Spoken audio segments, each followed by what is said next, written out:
Hello students, अब हम बात करने वाले हैं काइनेमेटिक्स के ग्राफिकल सेक्शन की।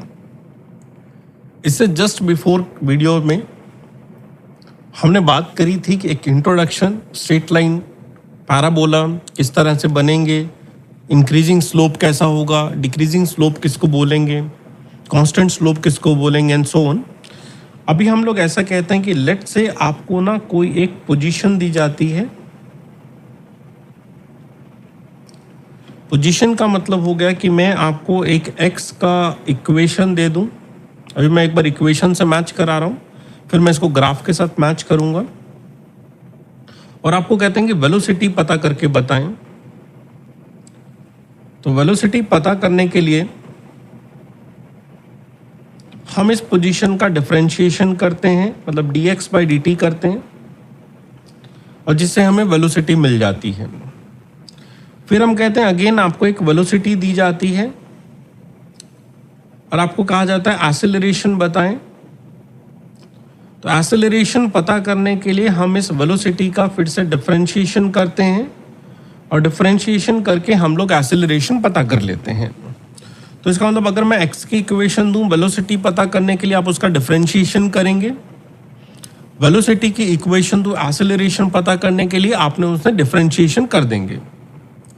अब लेट सपोज करिए मैं आपको जो है एक x और t का मतलब पोजीशन का ग्राफ दे दूं और आपको कह दूं कि वेलोसिटी पता करके बता दें। ऊपर वाले से रिलेट कर रहा हूं। अगर मैं आपको कह दूं कि मैं आपको एक xt ग्राफ दे दूं तो आपको कहूं वेलोसिटी पता करके बता दो, तो प्रीवियसली मैं कहता था अगर मैं आपको एक इक्वेशन दे दूं वेलोसिटी पता करके बता दो, तो आप ये कहते थे हम डिफरेंशिएशन कर देंगे। अब हम डिफरेंशिएशन के मीनिंग को अगर ग्राफिकल वे में बात करें तो डिफरेंशिएशन का मीनिंग ग्राफिकल वे में होता है स्लोप।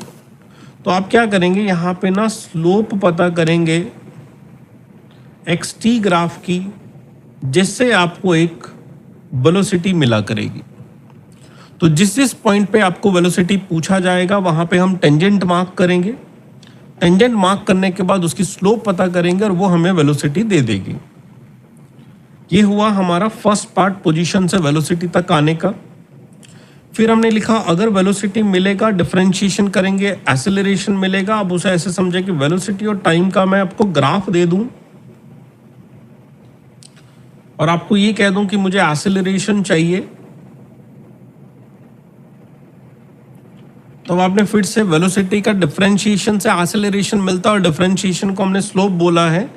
तो हम ऐसा कहेंगे कि अगर हम वेलोसिटी और टाइम ग्राफ का स्लोप लिखेंगे तो हमें एक्सेलरेशन मिल जाएगा।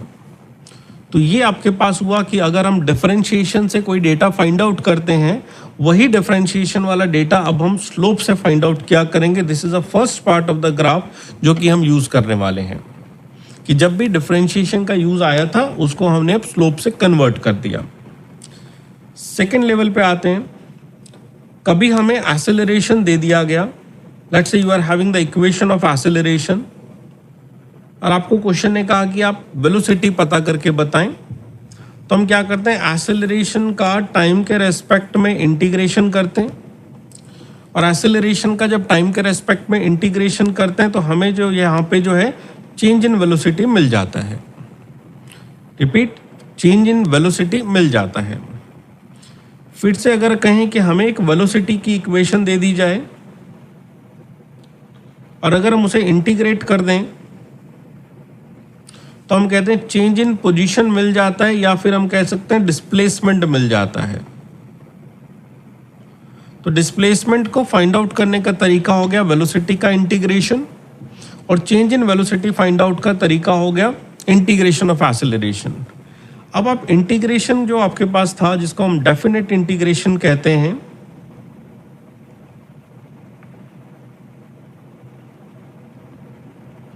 उस डेफिनेट इंटीग्रेशन के लिए मैं ऐसा कहूंगा कि अगर मेरे पास ग्राफिकल सेक्शन है that is replaced by area of the graph, जिसे एरिया अंडर द कर्व भी बोलते हैं हम। तो इसका मतलब ये होगा कि अगर मैं एक्सेलरेशन एंड टाइम का ग्राफ आपको दे दूं और आपको कह दूं कि मुझे चेंज इन वेलोसिटी पता करके बताएं, तो आपने क्या करना है, एरिया ढूंढना है एक्सेलरेशन टाइम ग्राफ का। जहां डेफिनेट इंटीग्रेशन हो रहा था, अब वो इंटीग्रेशन की बजाय हम एरिया पता करने लग जाएंगे। इसी तरह से अगर मैं वेलोसिटी और टाइम का ग्राफ आपको दे दूं और आपको कह दूं कि मुझे आप डिस्प्लेसमेंट पता करके बताएं, तो आप फाइंड आउट करेंगे area of velocity and time graph. तो इसका मतलब जो काम हम डिफरेंशिएशन से कर रहे थे वो हम अब स्लोप से करेंगे, और जो काम हम इंटीग्रेशन से कर रहे थे वो हम एरिया से करेंगे। तो ग्राफिकल के अंदर इस तरह से क्वेश्चन को करने का अप्रोच थोड़ा सा बदल जाता है। इसके बाद अब हम क्या करेंगे, एक एक करके कुछ सिचुएशन लेंगे और उन सिचुएशन के साथ हम लोग ग्राफ को एनालाइज करेंगे कि इसका ग्राफ बनाएं तो कैसा बनेगा, खुद से बनाएं तो, और अगर हमें ग्राफ दे दिया जाए तो उससे हम क्या समझेंगे। तो सबसे पहले हम बात करेंगे यहाँ पे पोजीशन टाइम ग्राफ की।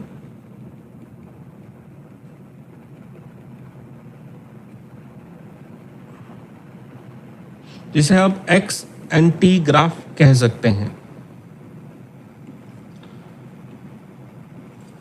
तो पोजीशन टाइम ग्राफ का मतलब होता है कि आपके पास जो हॉरिजॉन्टल एक्सिस होगा वहां पे हम टाइम लिख देंगे, और जो वर्टिकल एक्सिस होगा यहाँ पे हम पोजीशन लिख देंगे। तो ये आपके पास x एक पोजीशन हो गया, t यहाँ पे टाइम हो गया, और इस तरह से जो भी आपको दिखाई दे कि x और t के बीच में ग्राफ दिया गया है, इसे हम पोजीशन एंड टाइम ग्राफ कहते हैं। इस पोजीशन टाइम ग्राफ से क्या क्या पता कर सकते हैं, तो पहला हम कह सकते हैं कि इससे हम वेलोसिटी पता कर सकते हैं। कैसे पता कर सकते हैं, बाय फाइंडिंग दी स्लोप। अगर हमने स्लोप पता कर ली तो हमारे पास वेलोसिटी आ जाए करेगी। दूसरा, हम इससे क्या पता कर सकते हैं, हम इससे डिस्प्लेसमेंट पता कर सकते हैं। कैसे पता कर सकते हैं, हम देखेंगे लास्ट में ग्राफ जहां खत्म हुआ है वहां x की वैल्यू क्या है, और जब x स्टार्ट हुआ था तो x की वैल्यू क्या थी। दोनों को अगर हम माइनस करेंगे आपस में तो we will get the displacement. Third, हम इसमें पता कर सकते हैं डिस्टेंस, और डिस्टेंस पता करने का तरीका होता है, फर्स्ट क्या करना है आपको, read all the coordinates and add all the length travelled. ये कैसे ट्रैवल्ड वाली लेंथ पता चलेगी, ये मैं आपको न्यूमेरिकल के साथ बताऊंगा कि हम इसमें किस तरह से डिस्टेंस पता कर सकते हैं। फिर और भी बहुत सारी चीज़ें पता कर सकते हैं आप, एवरेज वेलोसिटी पता कर सकते हैं, एवरेज डिस्टेंस पता कर सकते हैं। एवरेज वेलोसिटी के लिए आपको डिस्प्लेसमेंट मिल ही जाएगा, उसको टोटल टाइम से डिवाइड कर दीजिएगा, जिससे हमारे पास एवरेज वेलोसिटी आ जाए करेगी। तो हम क्या कह रहे हैं, डिस्प्लेसमेंट तो आप ढूंढ ही लेंगे, उसको टोटल टाइम से डिवाइड कर दीजिएगा, एवरेज वेलोसिटी आ जाएगा।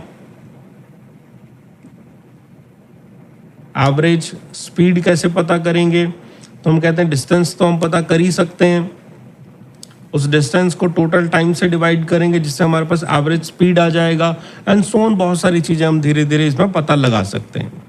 अब मैं आपको हर एक चीज़ के बारे में बताता हूँ कि हम इसको किस तरह से पढ़ सकते हैं, क्या चीज़ कर सकते हैं। तो लेट मैं आपको एक एक्सटी ग्राफ इसी के अंदर ड्रॉ करके दे रहा हूँ और उसको एनालाइज करना सिखाएंगे आपको। तो लेट एक पार्टिकल ऐसे कहीं जाता है, यहाँ तक थोड़ा छोटा सा ग्राफ बनाएंगे, और फिर मान लो यहाँ तक आ जाता है, बस इतना सा ग्राफ बनाया, या फिर हम कहेंगे इसको यहाँ ले जाके फिर हम इसको यहाँ तक लेके आ गए। 3 लाइनें मैंने यहाँ पे शो करी हैं। एक इजी सा ग्राफ उठाया, एक बार स्टार्टिंग के अंदर x की कुछ वैल्यू आपको 10 दी गई, और ये जो सारी वैल्यू है वो मीटर में है, ध्यान रखिएगा। फिर x की वैल्यू चेंज करके हम लोगों ने 30 बना दी। शुरू में पार्टिकल को हमने कुछ चलाया, 4 सेकेंड चलाया,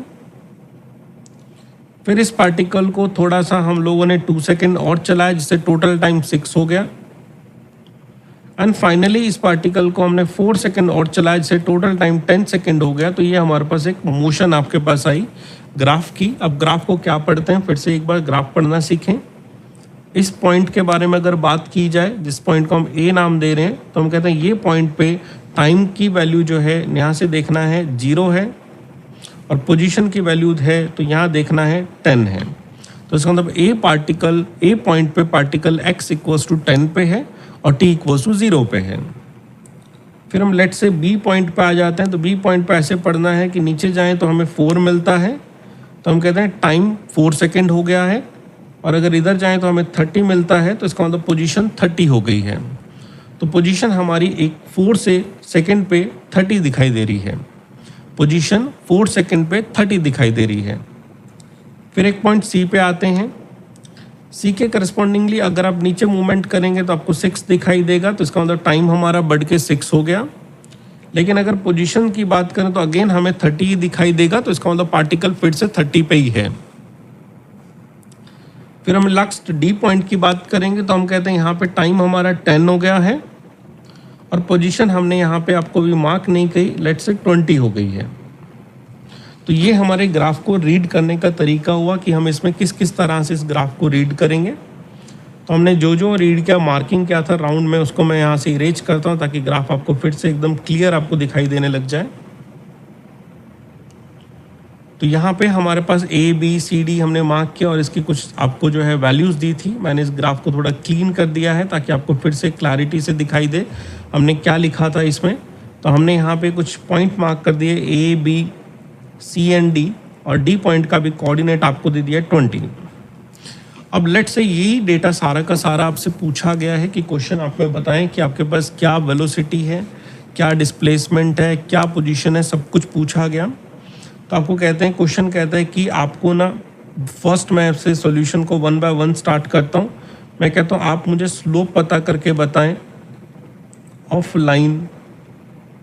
एक तो ए बी का बताना है क्या आएगा, बी सी का स्लोप बताना है क्या आएगा, एंड सी डी का स्लोप बताना है क्या आएगा। फिर वो क्वांटिटी क्या होगी वो बाद में बात करेंगे, लेकिन अभी सिर्फ स्लोप की बात करते हैं। ए बी की स्लोप क्या है, बी सी की स्लोप क्या है और सी डी की स्लोप क्या है। स्लोप को लेट से मैं सिंबल एम डिनोट करता हूँ और मुझे ए बी का स्लोप पता करना है। स्लोप को पता करने के लिए कई बार हम पॉजिटिव और नेगेटिव में कंफ्यूज होते हैं, तो उसके लिए मैंने आपको बोला कि इस तरह से एरो बना सकते हैं और आपको लगता है कि एरो ऊपर जा रहे हैं तो इसका मतलब इसकी स्लोप जो है पॉजिटिव है। इसको इधर ले जाके और इसको इधर लेके आके हम एक पूरा ट्रायंगल कंप्लीट करेंगे।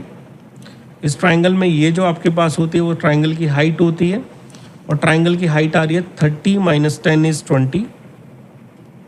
तो बी पे आपके पास कोऑर्डिनेट 30 है और ये जो पॉइंट आपने मार्क किया है नीचे वाला 20 के जस्ट पास यहाँ पे लिखा उसका कोऑर्डिनेट 10 है और ये वाला कोऑर्डिनेट आप यहाँ पे पार्ट करें, डिस्टेंस पार्ट करें तो 4 हो गया।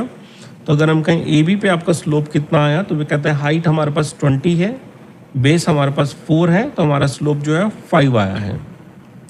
तो slope of line A B is equals to 5 आ गया। रिपीट क्या करना है, इसको हमने हाइट कंसीडर करना है, इसको हमने बेस कंसीडर करना है। हाइट अपॉन बेस से हमें स्लोप मिलता है क्योंकि स्लोप 10 थीटा से लिखी जाती है। फिर बात करते हैं slope of B C line. B C line को देखा जाए अगर हम उसका एरो मार्क भी करें तो ये एरो बिल्कुल सीधे जा रहे हैं, तो इसका मतलब ना तो ये ऊपर जा रहे हैं ना नीचे जा रहे हैं। एक हॉरिजॉन्टल लाइन है, हॉरिजॉन्टल लाइन एक्सिस के साथ किसी भी तरह का एंगल नहीं बना पाती, इसलिए बी सी लाइन का जो स्लोप है वो 0 आएगा। लास्ट हमारे पास लाइन जो है वो सी डी है। सी डी लाइन इस तरह से नीचे की तरफ मूव कर रही है और अगर नीचे की तरफ मूव करते कोई लाइन तो उसकी स्लोप माइनस में आती है, तो हमने नेगेटिव पुट किया। नेगेटिव पुट करने के बाद अब हमें इसका बेस एंड सब कुछ चाहिए, तो हमने ये ट्रायंगल लेट से ये पूरा किया। ट्रायंगल क्या बन रहा है, इस ट्रायंगल का ये वाला हाइट कैलकुलेट करेंगे तो you will get here 30, you are getting here 30, you are getting here 20। तो दोनों के बीच का डिफरेंस अगर लिखा जाए तो वी आर गेटिंग 10। तो हमें हाइट कितनी मिल गई 10। इसके करस्पॉन्डिंग नीचे आए तो 6 मिल गया, इसके करस्पॉन्डिंग नीचे आए तो 10 मिल गया, तो दोनों के बीच का गैप आपके पास 4 हो गया है। तो अगर हम कहें कि हमारे पास हाइट कितनी आई तो कहते हैं 10 और बेस कितना आ गया 4 आ गया है। तो हाइट 10 और बेस 4 का हम यूज़ करेंगे और यूज़ करके हम यहाँ पे स्लोप को लिखेंगे। तो हमारी स्लोप क्या बनेगी, तो स्लोप को बनाने के लिए हमने यहाँ पे लिखा कि हमारी जो हाइट आई थी वो 10 आई थी और बेस जो है वो 4 आया था, जिससे ये वैल्यू हो गई -2.5। तो यहाँ से हमने पता किया कि हमारे पास स्लोप ऑफ ए बी क्या आया और स्लोप ऑफ बी सी क्या आया, स्लोप ऑफ सी डी क्या आया। तो किसी भी लाइन का स्लोप कैलकुलेट करना बहुत आसान होता है, जिस तरह से हमने अभी आपको बताया। अब देखिए क्वेश्चन आपसे क्या पूछ सकता है। क्वेश्चन आपसे पूछ सकता है फाइंड, फर्स्ट आपको बता रहे हैं find velocity at t equal to 2 seconds, t equal to 5 seconds and t equal to 8 seconds। 2 second आएगा यहाँ पे 0 और 4 के बीच में, 5 आएगा यहाँ पे 4 और 6 के बीच में, 8 आएगा यहाँ पे 6 एंड 10 के बीच में।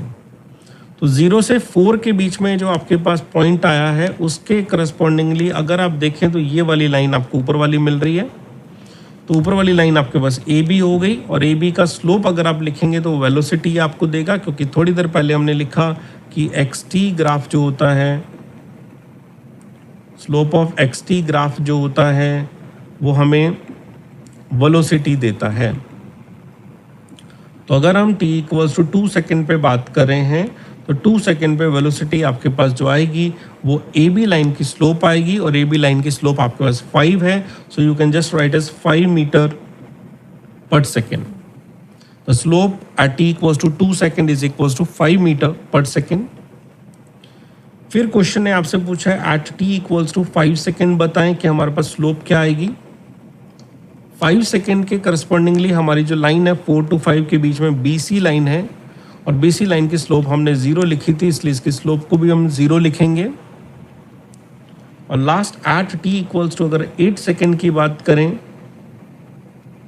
तो 8 सेकेंड हमारे पास 6 और 8 10 के बीच में आएगा और 6 और 10 के बीच में लाइन CD होने की वजह से हमें इसकी स्लोप लिखनी पड़ेगी। और जो हमारे पास यहाँ पे लिखी हुई है -2.5, तो यहाँ वेलोसिटी बन गई है -2.5 मीटर पर सेकेंड। तो ये आपके पास हुआ कि अगर मैं आपको कोई XT ग्राफ प्रोवाइड कर दूं तो उस XT ग्राफ से आप किस तरह से स्लोप को मार्क करेंगे। तो फर्स्ट पार्ट क्लियर हुआ कि किस तरह से आपने XT ग्राफ के वगैरह के बारे में बात करनी है। अब उसके बाद हम नेक्स्ट डेटा की बात करेंगे। तो एक बार फिर से मैं आपको ग्राफ को एकदम क्लीन करके दे रहा हूँ ताकि आपको इस ग्राफ को विजुअलाइज करने में, इसको समझने में डिफ़िकल्टी ना आए।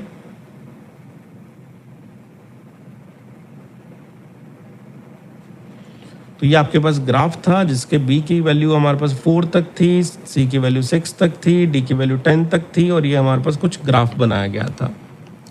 नेक्स्ट लेट से क्वेश्चन आपसे पूछता है कि इसके अंदर डिस्प्लेसमेंट पता करके बताएं कितना होगा। तो सेकेंड लेवल पे आपसे पूछा गया डिस्प्लेसमेंट बताएं। डिस्प्लेसमेंट के लिए मैंने बोला है कि आप x का फाइनल कोऑर्डिनेट लेंगे और x के इनिशियल कोऑर्डिनेट से उसको माइनस कर देंगे। x का फाइनल कोऑर्डिनेट मतलब d के करस्पॉन्डिंगली आप x को पढ़ेंगे और x पढ़ने पे हमें दिखाई दे रहा है 20 और इनिशियल वाले में x पढ़ेंगे जो कि आपके पास 10 आ रहा है। तो हम कहेंगे हमारा डिस्प्लेसमेंट हो जाएगा 20 minus of 10 that is equals to 10 metre. तो displacement is written by the final value of x minus initial value of x। तो 20 minus 10 is equals to 10 metre. Third जो आपसे पूछ सकते हैं that is called the distance. Distance पूछा जा सकता है आपसे इस क्वेश्चन के अंदर। तो डिस्टेंस पता करने के लिए हम लोगों को एक बार थोड़ा ग्राफ काफ़ी ऊपर चला गया है, तो एक काम करते हैं फटाफट इस ग्राफ को दोबारा से ड्रॉ कर लेते हैं ताकि हमें बार बार जो है स्क्रॉल करके ऊपर ना जाना पड़े। तो हमने जो ग्राफ बनाया था वो यहाँ से 10 से 30 तक जाता है, उसके बाद 30 के बाद कांस्टेंट होता है और उसके बाद ये वापस 20 तक आ जाता है। तो यहाँ पे वैल्यू 10 लिखी हुई है, यहाँ पे 20 लिखा हुआ है, यहाँ पे 30 लिखा हुआ है। ये x की वैल्यू मीटर में है, यहाँ टाइम की वैल्यू सेकंड में है। यहाँ पे हमने लोगों ने 4 लिखा था, यहाँ पे हमने 8 लिखा है, सॉरी 6 लिखा है।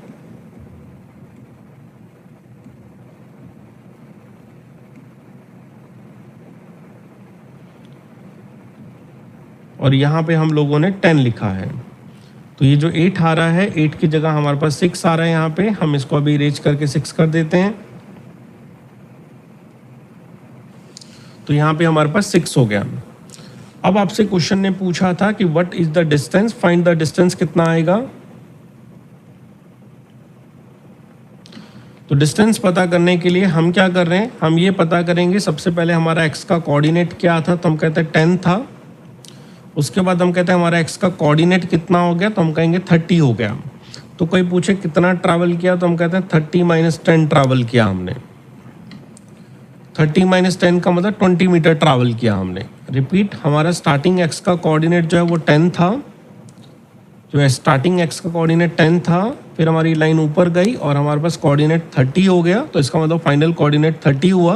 तो हमारे पास जो हमने डिस्टेंस ट्रैवल की वो 30 - 10 हो गई, और 30 - 10 की वैल्यू अगर हम बात करें तो 30 - 10 की वैल्यू हम लोग लिखें तो हम लोगों ने 20 मीटर ट्रैवल कर लिया। प्लस उसके बाद यहाँ पे हमारे पास जो B पॉइंट है इस पे x की वैल्यू 30 है। C पॉइंट पे भी चेक करें तो ये हॉरिजॉन्टल लाइन होने की वजह से x की वैल्यू 30 है। तो हमने ट्रैवल किया 30 - 30, मतलब कुछ भी ट्रैवल नहीं किया, मतलब 0 आ गया।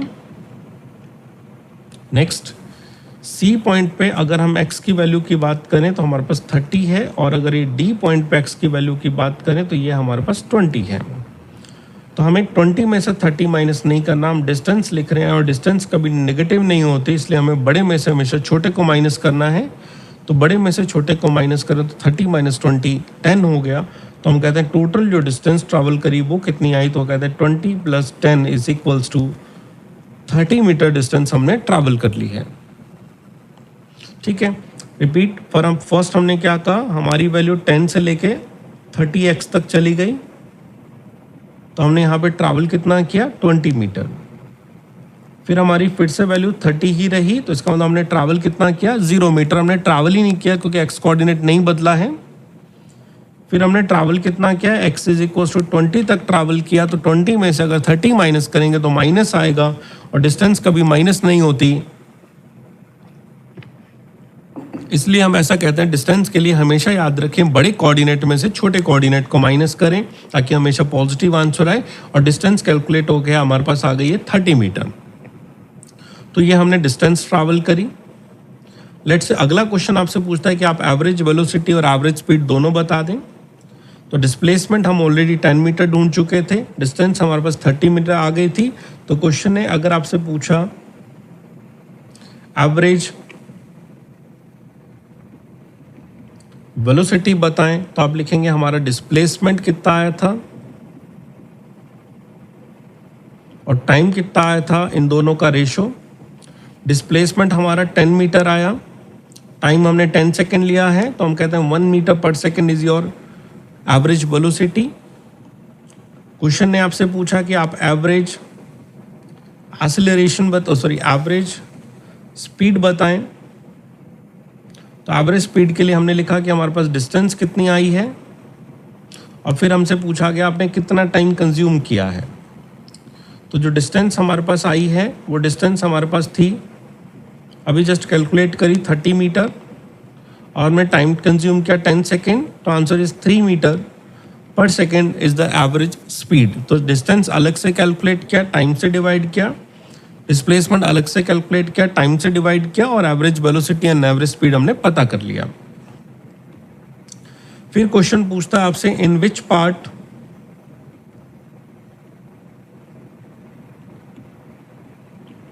Body is at rest. ठीक है, in which part body is at rest, तो हम कहते हैं ए से लेके बी, बी से लेके सी, सी से लेके डी तक बात करें तो बी से लेके सी के अंदर एक्स कोऑर्डिनेट नहीं बदल रहा है, तो इस वजह से आपके पास बॉडी जो है बी टू सी पार्ट में रेस्ट में थी, बी टू सी पार्ट में बॉडी रेस्ट में थी। और आपका ये एक्सटी ग्राफ जो भी हो सकता था उसमें ये सब डेटा आपसे पूछ सकते थे, जो कि हमने आपको ये समझाए। अब एक्सटी ग्राफ में ही मैं आपको से एक छोटा सा क्वेश्चन पिक करूंगा, इतना बड़ा क्वेश्चन सॉल्व नहीं करूंगा, और मैं आपको ये कहूँगा कि मान लीजिए यहाँ पे आप टाइम का कोऑर्डिनेट उठा लेते हैं, टाइम एक्सिस ले लेते हैं, और यहाँ पे आप पोजीशन एक्सिस ले लेते हैं।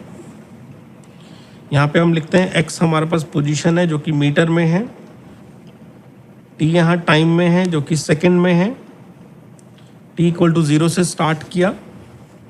कोई पार्टिकल स्टार्ट इस तरह से करना स्टार्ट करता है कि पहले वो यहाँ से लेट से यहाँ चला गया, फिर वो थोड़ी देर अपने एक्स कोऑर्डिनेट को नहीं बदलता, फिर ये अपने एक्स कोऑर्डिनेट को बदल के लेट से यहाँ पहुँच गया, और ये उसके बाद फाइनली वो यहाँ कहीं पहुँच गया है। तो अगर हम कहें इसने स्टार्ट किया 10 से, फिर 20 आया, बट 20 पे नहीं जाके 30 तक गया, 30 सेम रहा, ये यहाँ पे -20 पे गया, फिर आप यहाँ पे कट हुआ और यहाँ पे जाके फिर से +10 पे चला गया। तो इस पॉइंट को इजी के लिए AB, BC, CD, DE, EF और FG नाम दे देते हैं और कहते हैं कि आप हमें ये बताएं डिस्प्लेसमेंट का मैग्नीट्यूड कितना आया एंड डिस्टेंस कितनी ट्रैवल हुई है। सॉल्यूशन पे चलते हैं, बहुत इजी है। डिस्प्लेसमेंट जब भी ढूंढा गया तो आपने देखा शुरू में हमारा x कितना था 10 और लास्ट में x कितना था 10, तो फाइनल इज 10, इनिशियल इज 10, तो आंसर इज 0। तो पार्टिकल ने डिस्प्लेसमेंट ट्रैवल ही नहीं किया क्योंकि उसकी इनिशियल और फाइनल पोजीशन आपस में मैच कर गई है। फिर क्वेश्चन आपको कहता है फाइंड द डिस्टेंस, कितना ट्रैवल हुआ। अब डिस्टेंस के लिए आपने क्या करना है, आपने देखना हमने AB में कितना ट्रैवल किया, BC में कितना ट्रैवल किया, CD में कितना ट्रैवल किया, DE में कितना ट्रैवल किया, EF में कितना ट्रैवल किया और FG में कितना ट्रैवल किया। अगर हम इन सबको ऐड कर देंगे तो हमारे पास डिस्टेंस आ जाएगा। अब AB के लिए क्या करना है, A पे x का कोऑर्डिनेट पढ़ना है 10 और B पे पढ़ना है 30, तो कहते हैं ट्रैवल कितना हुआ 30 - 10 that is equals to 20 plus A पे x कोऑर्डिनेट कितना था 10, B पे x कोऑर्डिनेट कितना था 30, तो ट्रैवल कितना हुआ 20, 30 - 10 इज 20। B पे x कोऑर्डिनेट कितना है 30 और C पे x कोऑर्डिनेट कितना है 30, तो यहाँ पे ट्रैवल हुआ 0। अगेन C पे x कोऑर्डिनेट का मतलब यहाँ लिखा हुआ को x कोऑर्डिनेट बोल रहे हैं हम, C पे x कोऑर्डिनेट आया 30, D पॉइंट पे हमारे पास जो कोऑर्डिनेट आता है x का वो 0 आ जाता है, तो इसका मतलब इसने ट्रैवल किया 30। रिपीट, इसको x नहीं समझना, ये टाइम है, x का मतलब मैं पोजीशन की बात कर रहा हूँ जो कि y एक्सिस से पता चलेगी। तो हमने CD तक कर लिया, फिर कहते हैं D से लेके E तक हमने कितना ट्रैवल किया, तो इसका कोऑर्डिनेट 0 है और इसका -20 है। 0 बड़ा है तो बड़े में से छोटे को माइनस किया, तो 0 -20 ऐसे करना पड़ेगा जिससे आपको +20 मिलेगा। प्लस फिर E से लेके F तक गए, F का कोऑर्डिनेट फिर से आपके पास 0 है और इसका कोऑर्डिनेट आपके पास -20 है, तो अगेन इस तरह से ऐड करेंगे एंड फाइनली हम FG पे गए जो कि हमारा 10 आ गया, क्योंकि F पे 0 था और G पे 10 था, तो डायरेक्टली हमारे पास 10 आ गया। अब हम कहते हैं टोटल डिस्टेंस कितनी होगी 20 + 30 + 20 + 20 + 10, 5 डिस्टेंसेस जितनी भी थी मैंने ऐड करी, तो टोटल मिला के आपके पास आ गया 100 मीटर। तो this body has travelled 100 metre distance according to this XT graph. तो XT ग्राफ के बारे में हमने यहाँ पे सारी बात करी है। XT ग्राफ के बाद अब हम नेक्स्ट बात करेंगे वेलोसिटी और टाइम ग्राफ की, जो कि हम नेक्स्ट वीडियो में बात करेंगे। आई होप आपको ये टॉपिक समझ आया हो। Thank you so much.